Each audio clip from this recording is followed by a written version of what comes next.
여러분 안녕하십니까? 3월 둘째 주 BTV 주간 종합 뉴스입니다. 네, 초박빙의 대결 끝에 국민의힘 윤석열 후보가 제20대 대통령으로 선출됐습니다. 윤 당선자는 인천의 핵심 공약으로 GTX-E 노선과 GTX-D Y자 노선 신설 등을 발표했는데요. 또 경인선과 경인고속도로 지하화, 수도권 매립지 문제 해결도 약속했습니다. 보도에 김지영 기자입니다. 인천 7대 공약을 발표한 윤석열 당선인. 먼저 GTX-D Y자 노선을 원안대로 추진하고 GTX-E 노선 신설과 제2공항철도 건설, 공항철도 서울 9호선 직결 문제를 해결하겠다고 약속했습니다. 경인선과 경인고속도로 지하화를 통해 남북으로 단절된 인천을 하나로 연결하고 원도심 주거 환경도 개선하겠다고 공약했습니다. 서울과 인천 간의 이 고속도로와 그 철도 때문에 쭉 연결이 안 돼 있고 이게 단절이 돼 있고 특히 또 구도심의 상업적인 활성화를 위해서 비용이 들더라도 이걸 추진을 하게 되면은 그 들어가는 비용보다 훨씬 많은 길게 보면은 수십 배가 될 수 있는 그런 경제적 효과가 산출될 수 있을 것으로 보고 있습니다. 영종의 항공정비단지를 조성하고 인천을 바이오와 수소 모빌리티, 로봇 산업의 메카로 발전시켜 지역 경제에 동력을 불어넣겠다는 구상도 발표했습니다. 수도권 매립지 문제는 반드시 해결하겠다고 강조한 바 있습니다. 총리실 산하에 관련 위원회를 만들어 임기 중 수도권 매립지를 종료하고 대체 매립지도 조성하겠다고 말했습니다. 전 시민들께서 반대하시는 이 쓰레기 매립지의 존치라고 하는 것은 제가 차기 정부를 맡게 되면 반드시 임기 내에 총리실에 딱 일을 맡겨가지고 대체 매립지를 확보를 해서 하여튼 임기 내에 반드시 이거는 이전을 시키도록 하겠습니다. 윤 당선인은 이 밖에도 인천 제2의료원 설립과 인천 내항 재개발, 연안여객선 완전 공영제 등도 공약으로 제시했습니다. 인천은 역대 대통령 선거에서 줄곧 대선 바로미터 역할을 해왔지만 이번 20대 대선에선 그 공식이 깨졌습니다. 윤 당선인은 인천에서 47.05%의 득표율을 기록하며 48.91%를 얻은 이재명 후보에게 뒤졌지만 서울 등 지역에서 승기를 잡으며 대한민국 20대 대통령으로 선출됐습니다. BTV 뉴스 김지영입니다. 코로나19 장기화로 모두가 지친 요즘이죠. 하지만 더 어두운 시간을 걸어가고 있는 사람들이 있습니다. 바로 코로나19 백신 접종 뒤 목숨을 잃거나 이상 증상이 나타난 백신 피해 가족들인데요. NIB 장윤아 기자가 피해자 가족들을 만나봤습니다. 약 2년간 지속되는 코로나19로 모두가 지친 요즘. 정부는 영업시간을 밤 11시로 늘리고 지원금 보조를 강화하는 등 코로나19 피해 극복에 힘을 쓰고 있습니다. 하지만 여전히 해결되지 않은 숙제가 있습니다. 코로나19 백신을 맞고 사망하거나 이상 증상이 나타난 백신 피해자 가족들입니다. 코로나 때문에 돌아가신 분들은 나라에서 위로금도 주고 장례비도 줘요. 근데 나라에서 장려를 해갖고 백신을 맞은 사람은 아무것도 없어요. 장례비도 없고 아무것도 없고 보상도 아무것도 없어요. 근데 그거를 이런 걸 나라에서 특별법 개정을 해가지고 백신 맞고 잘못된 사람들도 병원에서 전적으로 병원비도 책임져 줘야 되고. 지난해 11월 정부는 백신 부작용 신고에 대해 결과를 검토하고 평가하는 백신 안정성위원회를 발족했지만 복잡한 절차 때문에 피해자가 실질적으로 백신 부작용을 인정받기는 쉽지 않은 상황입니다. 백신 접종 후 사망이나 중증에 이르러 백신 부작용으로 신고를 하면 질병청 중심의 피해 조사가 진행되지만 단지 기초조사에 불과할 뿐입니다. 피해 입증을 받기 위해선 예방접종 피해보상 전문위원회를 통해 인과성을 인정받아야 합니다. 120일의 심사 기간을 통해 결과가 나오더라도 백신으로 인한 부작용이라고 인정받지 못하는 경우가 대다수입니다.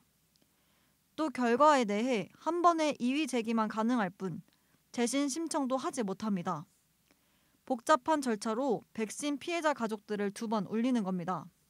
처음부터 국민이 찾아다니면서 이상 반응 신고를 해야 되고, 자체 조사한 거를 가지고 인과성 평가를 해서 국민들을 안주시키고 그것으로 울분에 차 있게 만들어 놓고는.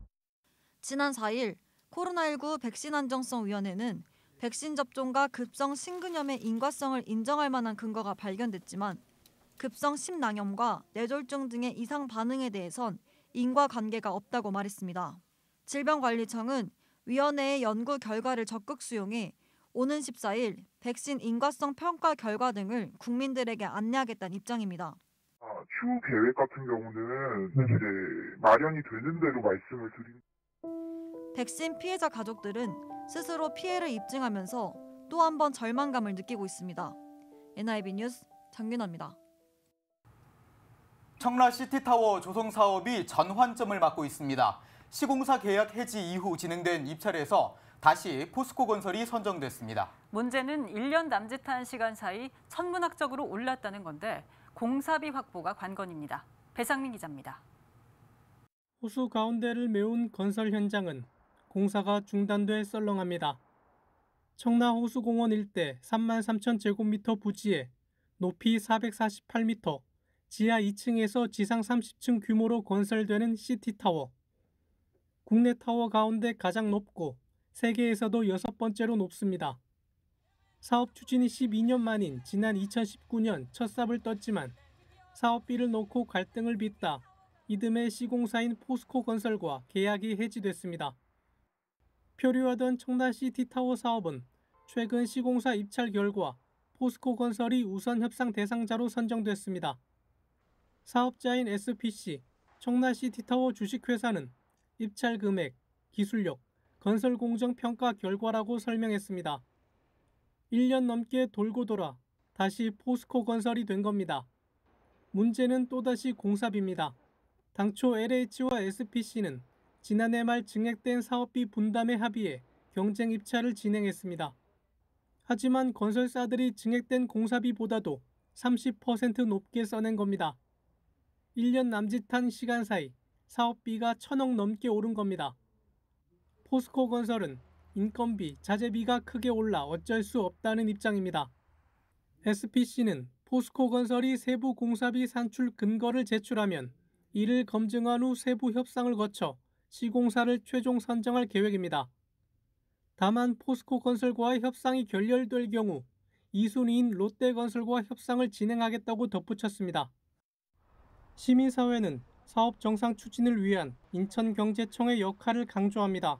청라시티타워 주식회사가 설계부터 준공까지 이 사업을 총 책임져야 할 사람인데 그럼에도 불구하고 아직까지 초과비 비용에 대한 확정을 내지 못했다는 것은 상당히 또 우려가 되는 상황입니다. 그래서 사실상 이 시티타워의 소유권자는 경제청이기 때문에 제3자나 관찰자의 입장에서 이 사업을 지켜볼 것이 아니라 조금 더 적극적인 역할을 해야 된다고 보고 있습니다. 청라국제도시 랜드마크로 추진 중인 시티타워. 주민들은 조속한 추진을 요구하고 있지만 1,000억 원 넘는 공사비 부담으로 자칫 사업이 또다시 지연되지 않을까 우려가 커지고 있습니다. BTV 뉴스 배상민입니다.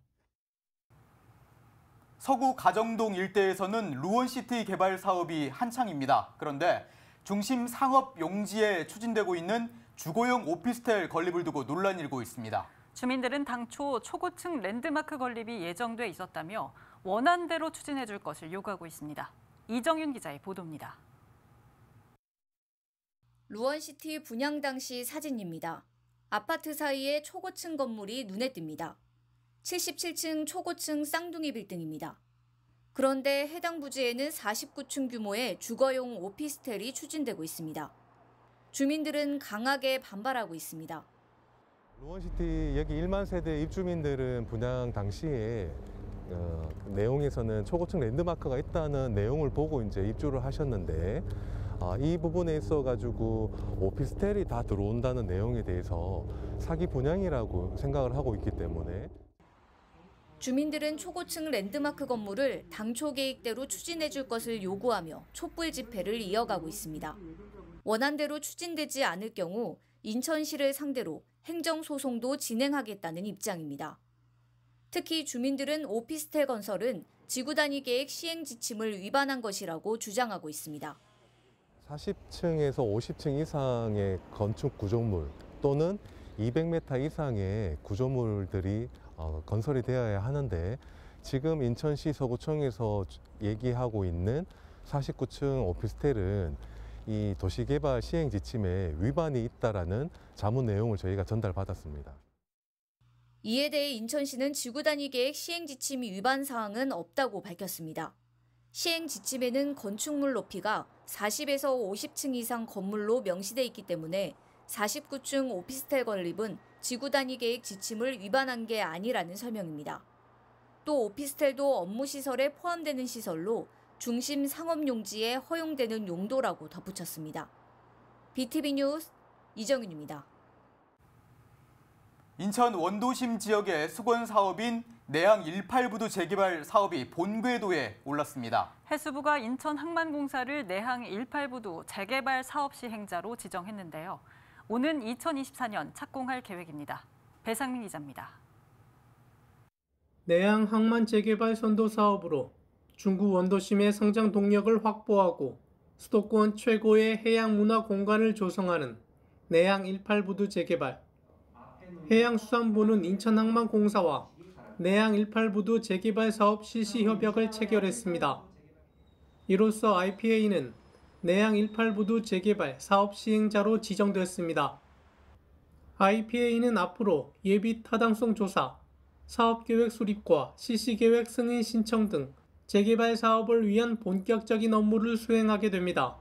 현재까지 진행되어 온 여러 가지 과정과 그런 모든 부분을 꼼꼼하게 챙겨서 계획된 대로 이 재개발 사업이 충실하게 추진될 수 있도록 확실하게 추진이 될 수 있도록 노력하겠습니다. 이 사업 자체가 지역사회에서도 환영받을 수 있는 그런 사업이 되도록 창의적이고 적극적으로 앞으로 최선을 다하겠습니다. 실시협약서에는 사업계획 수립 방향, 재정 지원 등의 내용을 담았습니다.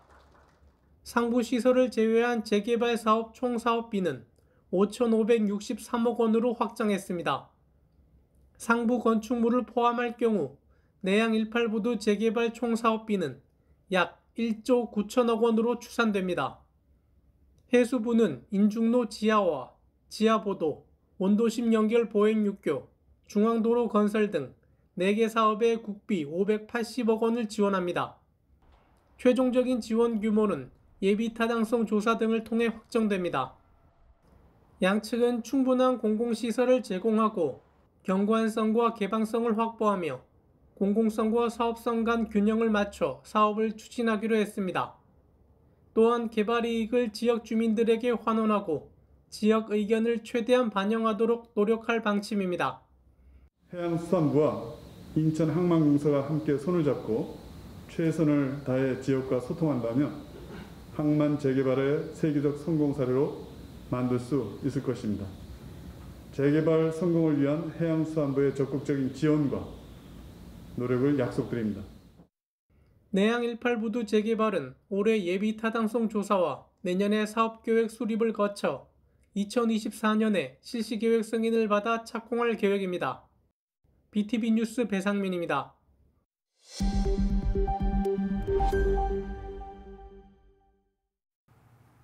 서울 주민들의 인천 지역 아파트 거래가 최근 5년 사이 크게 늘었습니다. 특히 지난해에는 역대 최대 거래량을 기록했다고 하는데요. 서울 거주자가 가장 많이 매입한 지역은 부평구로 나타났습니다. 북인천방송 송효창 기자의 보도입니다. 지난해 서울 지역 주민들의 인천 아파트 거래량이 최고치를 기록했습니다. 지난 2016년 서울 지역 주민들의 인천 아파트 거래량은 3,800여 건, 2019년까지 지속적으로 줄던 거래량은 2020년 5,400여 건까지 늘더니 지난해에는 5,900여 건으로 역대 최고치를 기록했습니다. 서울 아파트 가격이 급격하게 치솟고 대출도 막히면서 상대적으로 가격이 저렴한 인천으로 이동한 것으로 전문가들은 분석하고 있습니다. 서울 거주자가 가장 많이 매입한 지역은 부평구입니다. 이어 서구와 계양구가 각각 1,000건 이상 매매됐습니다. 실거주자들이 이제 인근 수도권으로 빠져나가는 탈서울 현상이 많이 일어났고요. 거기에 이제 인천 지역 같은 경우가 서울에 있는 아파트의 중위권 가격과 비슷한 수준의 지가가 형성이 돼 있습니다. 그렇기 때문에 아무래도 이제 서울에 계신 분들이 많이 인천 지역으로 이제 매수를 하신 것 같습니다. 이렇게 매매가 늘자 인천 지역 아파트 가격도 상승하고 있습니다. 주택 가격 동향을 보면 지난해 인천 지역 아파트 평균 매매가는 3억 1,500만 원입니다. 하지만 올해 1월에는 4억 5,294만 원으로 1년 새 43.8% 수준인 1억 3,700여만 원이 올랐습니다.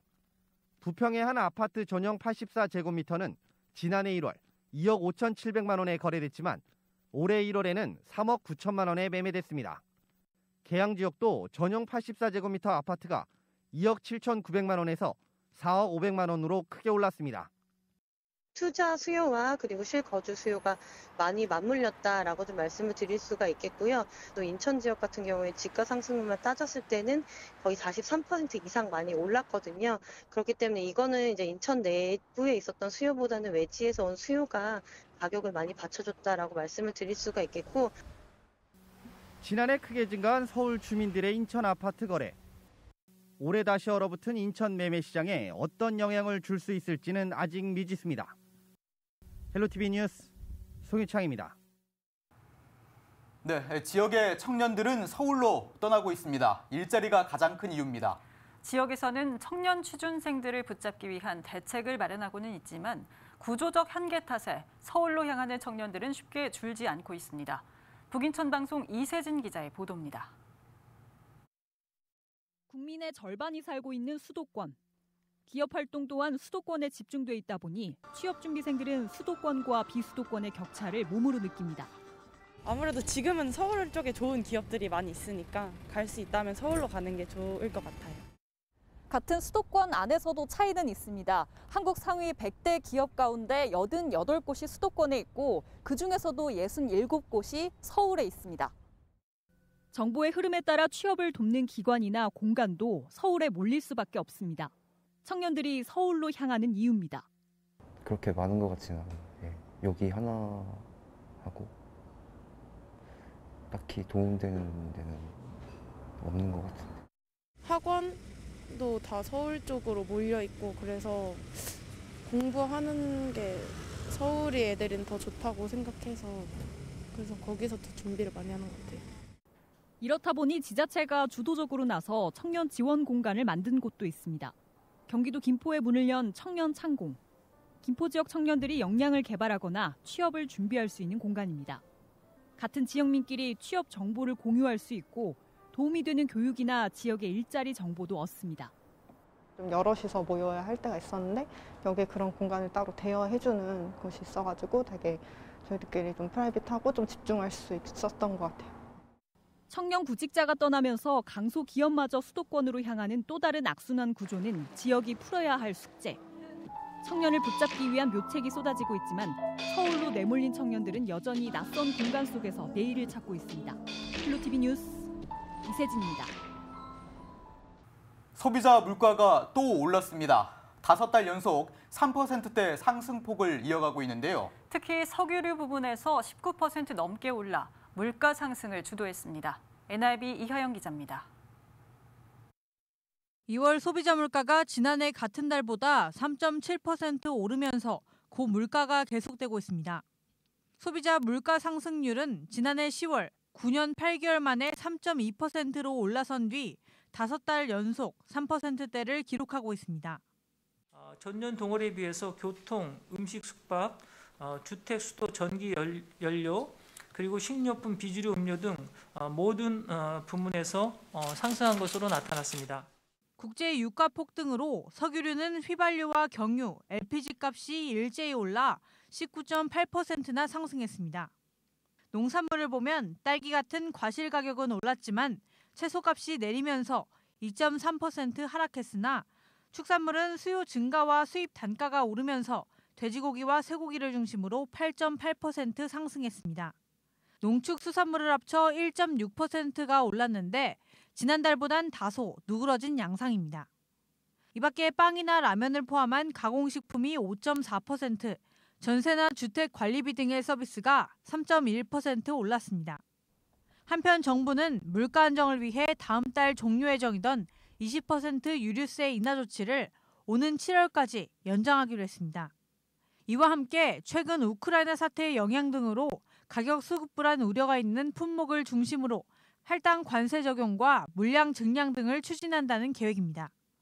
NIB 뉴스 이하영입니다.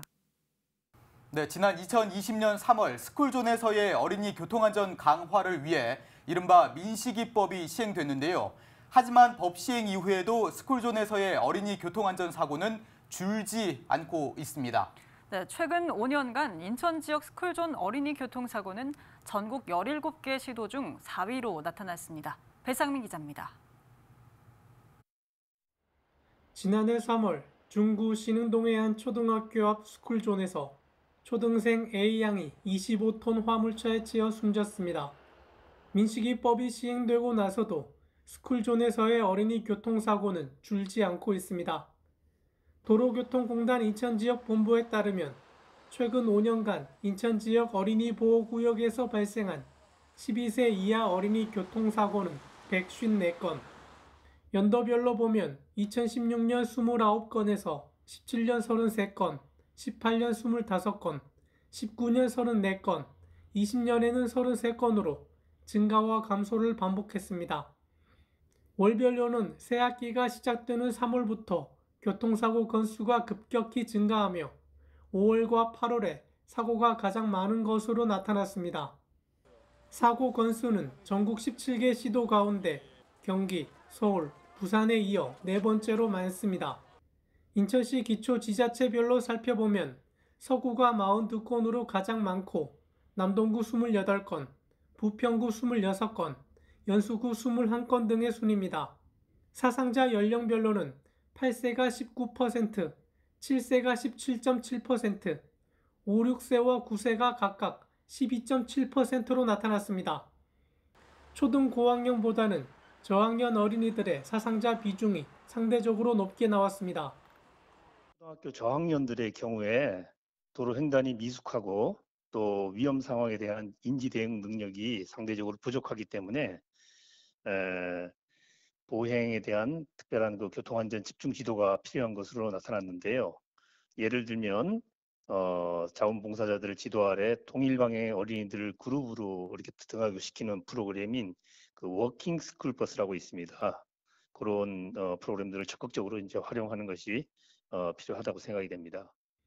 요일별로는 화요일과 금요일이 각각 33건, 35건으로 가장 많았고 시간대는 오후 2시에서 6시 사이가 전체 스쿨존 교통사고의 43.5%를 차지하며 학교 시간에 사고가 집중되는 것으로 분석됐습니다. 스쿨존 내 운전자 법규 위반 유형으로는 보행자 보호 의무 위반, 운전자 안전운전 의무 불이행, 신호 위반, 기타 법규 위반 순이었습니다. 도로교통공단은 그동안 무인 단속 장비 확충, 스쿨존 사고 시 처벌 강화, 안전속도 5030 정책 실시에도 불구하고 OECD 국가 대비 어린이 보행자 평균 사망자 수가 약 1.5배 이상 많다며 정부와 지자체, 유관기관의 대책 마련을 주문했습니다. BTV 뉴스 배상민입니다.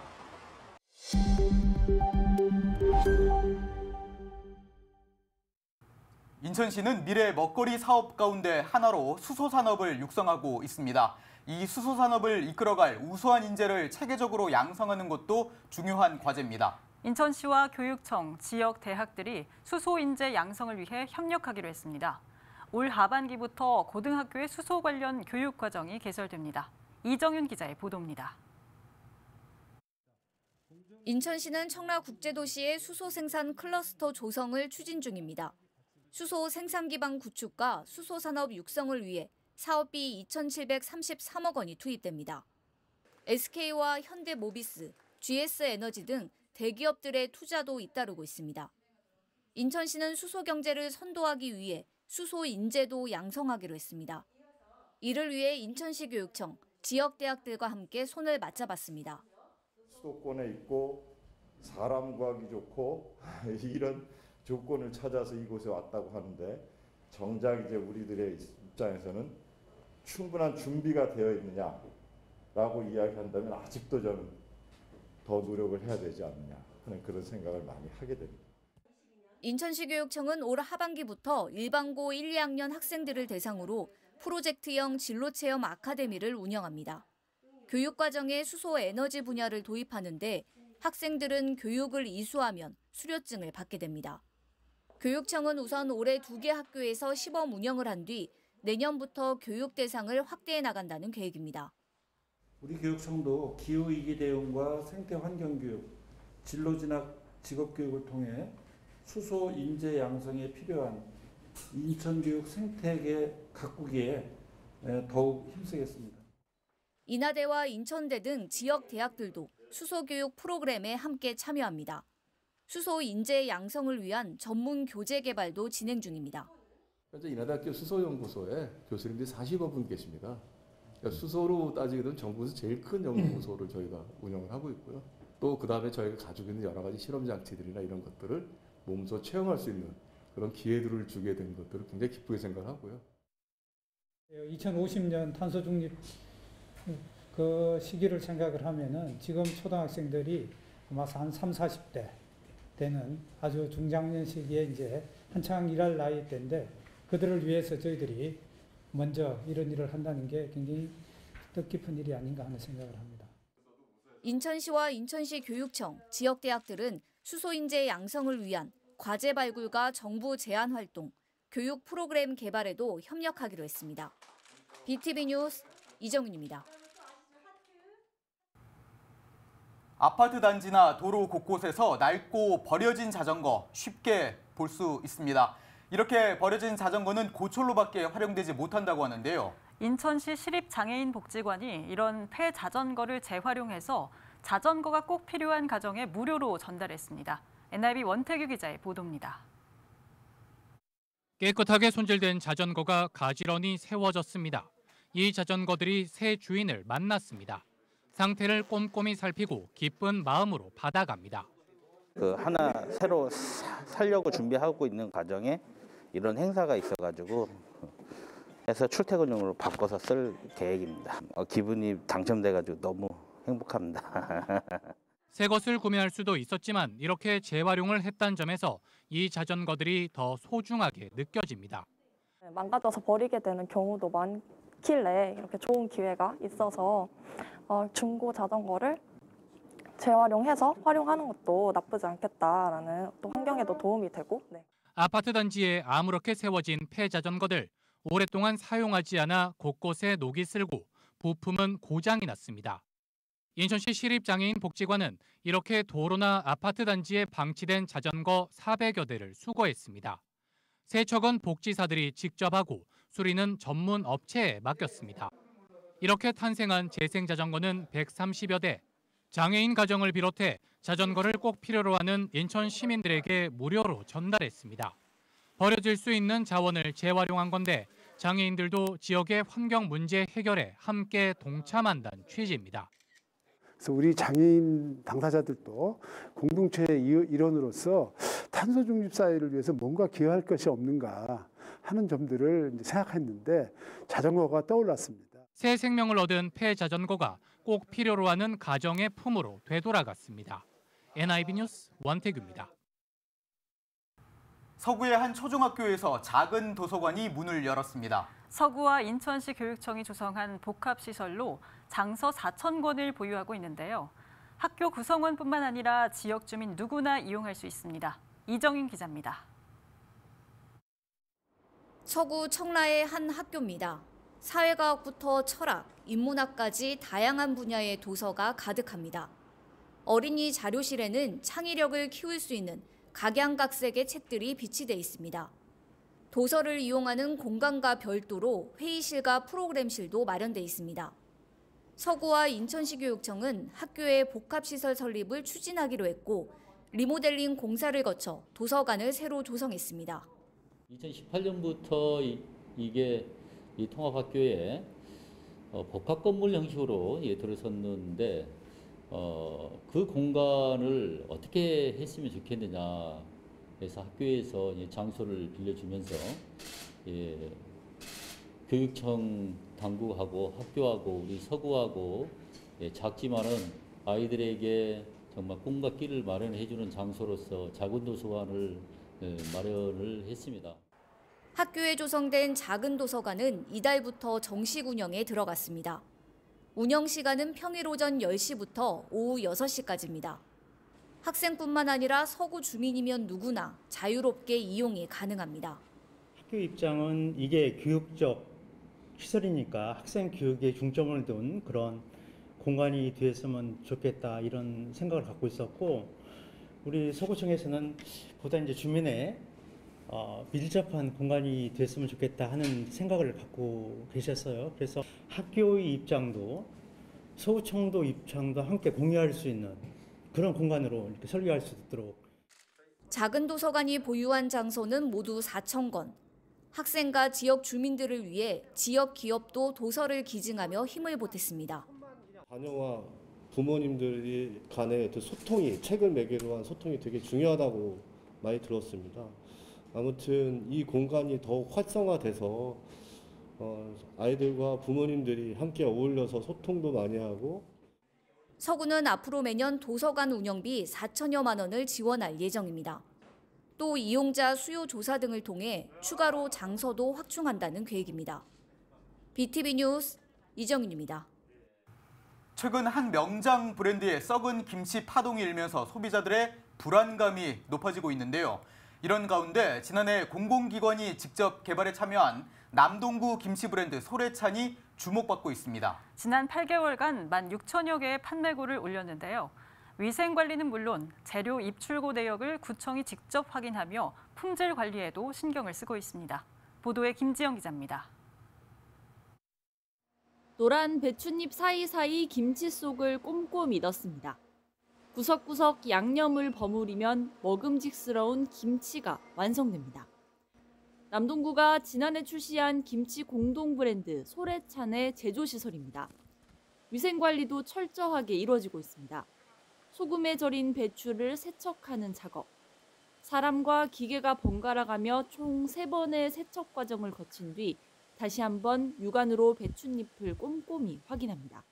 세척을 한 후에 재차하는 이유는 만에 하나 벌레라든지 세척 공정에서 걸러내지 못한 부분이 생길 수 있으니 속높이 공정에서 이물 선별이 돼 있는지 안 돼 있는지 다시 한번 재차 확인한 다음에 속높이 작업을 하고. 남동구 소래찬 김치는 배추김치와 나박김치, 백김치 등 3가지 종류를 생산합니다. 김치 재료는 소래포구 새우젓과 남동배 등 지역 특산물을 비롯해 국내산만 사용합니다. 인근 농수산 도매시장에서 직접 구매하는데 품질 관리를 위해 남동구의 영수증 확인 절차를 거치고 있습니다. 우리 구는 안심 먹거리 제공을 위해 소래찬 제조업체를 상대로 매월 정기적으로 위생 점검을 진행하고 있는데요.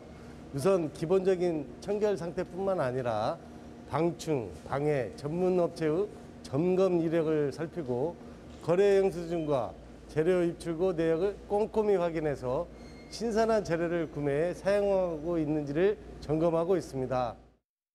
지난해 7월 출시된 남동구 소래찬 김치는 약 8개월간 16,000여 개가 팔리며 3억 8천만 원의 판매 실적을 올렸습니다.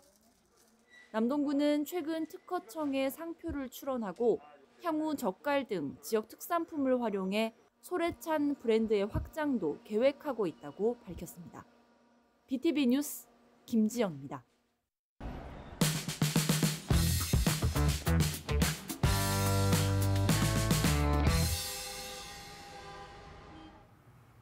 네, 슬기로운 교통생활 순서입니다. 우리나라 전체 교통사고가 감소세를 보이고는 있지만 대형 화물차의 경우 오히려 사고 발생률이 3% 정도 높아졌다고 합니다. 오늘 슬기로운 교통생활에서는 화물차 교통사고의 위험성과 주의해야 할 부분들을 짚어봅니다. 김진중 기자의 보도입니다. 대형 레미콘 차량이 교각에 끼어 옴짝달싹 못하고 있습니다. 차량 몸통과 바퀴 등은 가드레일을 넘어 걸쳐 있는 상태. 지난 1월 말 송파구 올림픽대로에서 레미콘 차량이 교각에 충돌해 일어난 사고입니다. 다행히 운전자는 구조됐고 주변을 지나는 차량의 연쇄 사고는 없었습니다. 지난달 중랑구 면목동에서는 택시가 중앙분리대를 넘어 식당으로 돌진하는 사고가 있었습니다. 택시는 인도위 가로수와 식당 입구를 들이받고 멈췄지만 깨진 유리창 파편과 심하게 찌그러진 택시로 현장은 그야말로 아수라장입니다. 당시 식당 안엔 손님 10여 명이 있었지만 택시가 입구 쪽에 멈춰 큰 인명피해는 없었습니다. 경상을 입은 60대 택시기사는 급발진을 주장했습니다. 소방대원들이 사고 현장을 수습하고 부상자가 들것에 실려 나옵니다. 지난 2월 종로구에선 1톤 화물차가 인도를 돌진해 보행자를 추돌하는 사고가 있었습니다.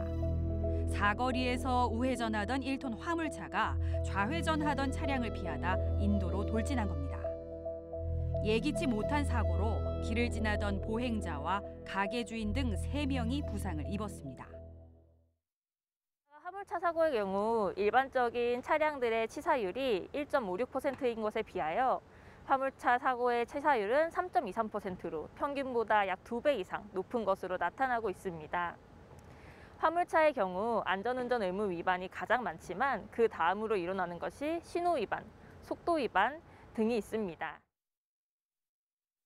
오늘 슬기로운 교통생활에서는 대형 화물차 사고의 위험성에 대해 얘기해 보려 합니다. 한국교통안전공단과 함께 화물차 사고를 막기 위해 유의해야 할 부분을 시험을 통해 짚어보려 하는데요. 먼저 화물차 사각지대입니다.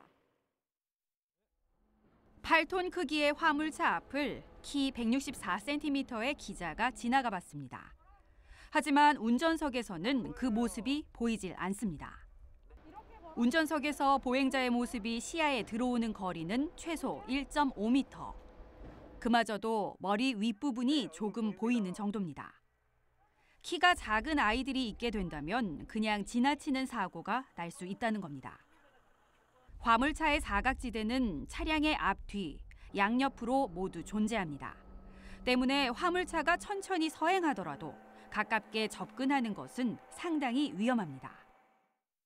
보통 1, 2m 정도 접근을 하게 되면 거의 다 없는 걸로 착각을 하기 때문에 5m 이상 충분히 떨어져서 먼저 보내주고 난 다음에 횡단보도를 건너는 그런 선택을 하시는 것들이 보행자들한테 꼭 추천드리고 싶은 중요한 사항이다. 이렇게. 주행 중의 상황도 마찬가지입니다.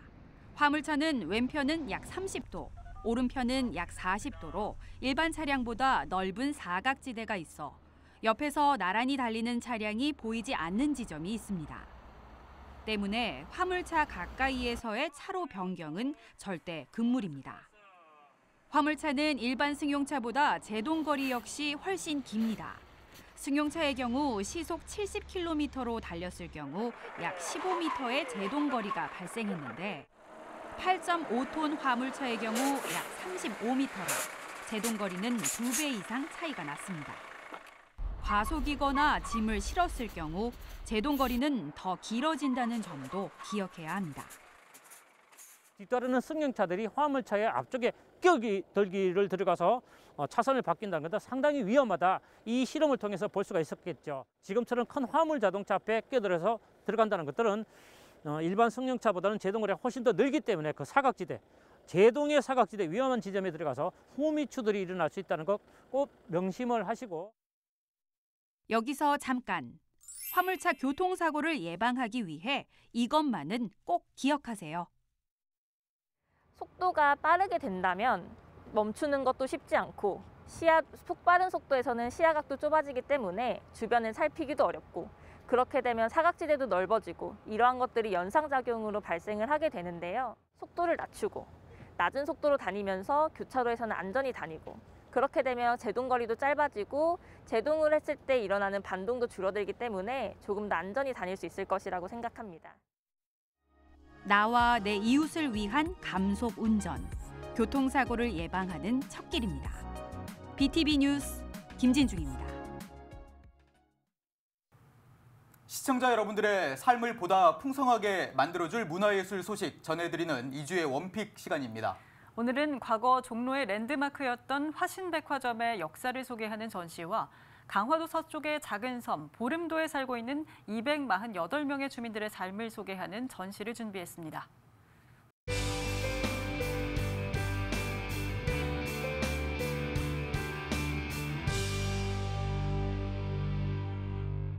안녕하세요. 공평도시유적전시관 기획전 화신백화점 사라진 종로의 랜드마크를 기획한 학예연구사 황희진입니다. 이번 전시는 일제강점기 조선인에 의해 경영되었던 유일한 백화점이자 종로의 랜드마크였던 화신백화점을 조명한 전시입니다. 전시는 크게 4부분으로 구성되어 있습니다. 먼저 지금은 백화점 전성시대에서는 백화점들이 대형화되고 화신상해가 박흥식에 의해 인수되는 1930년대를 전시의 시작으로 기획하였습니다. 1937년 화신의 새로운 탄생에서는 화신백화점이 화재 이후 새로운 건물로 신축될 때를 기점으로 화신 안의 근대 문물, 화신의 마케팅 전략, 그리고 당시 백화점을 이용했던 사람들이 구입했을 법한 물건 등을 전시하였습니다. 저물어가는 화신의 시대에서는 일제강점기 말 전쟁의 소용돌이에 휩쓸려 점차 쇠퇴해가는 모습을 보여드리고자 하였습니다. 마지막 시민참여 공간인 지금은 사라진 종로의 랜드마크를 기억하며에서는 화신에 대한 기억을 가진 분들이 보내주셨던 물건들을 전시하고 옛 추억을 나눌 수 있는 인터뷰 영상으로 전시를 마무리합니다.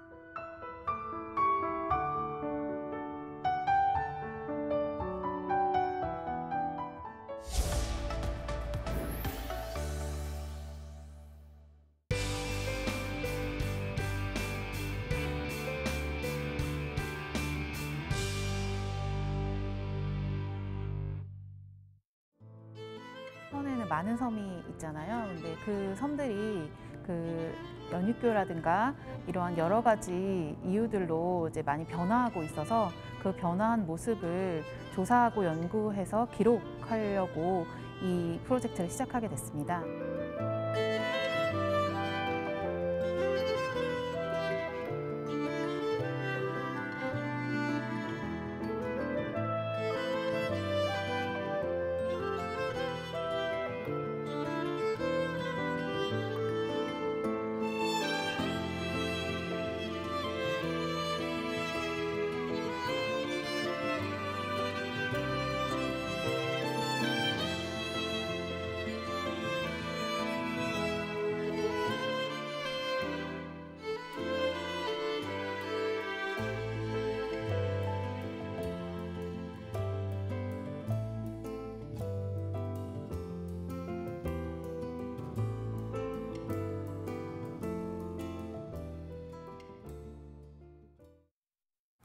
치열했던 선거전은 끝이 났고 대통령 당선자가 결정됐습니다. 이제 2달 뒤면 제20대 대통령이 공식 취임합니다. 네, 새 대통령에 거는 국민들의 기대가 벌써부터 큽니다. 당면 과제 해결을 바라는 목소리도 강합니다. 이런 국민들의 기대에 부응하는 건 당연한 거겠죠. 선거 과정에서 제시했던 여러 지역 공약들을 잘 지키는 것도 대통령으로서 보여줘야 할 참된 모습 가운데 하나입니다. 이상으로 BTV 주간 종합 뉴스를 마칩니다. 시청해주신 여러분 고맙습니다.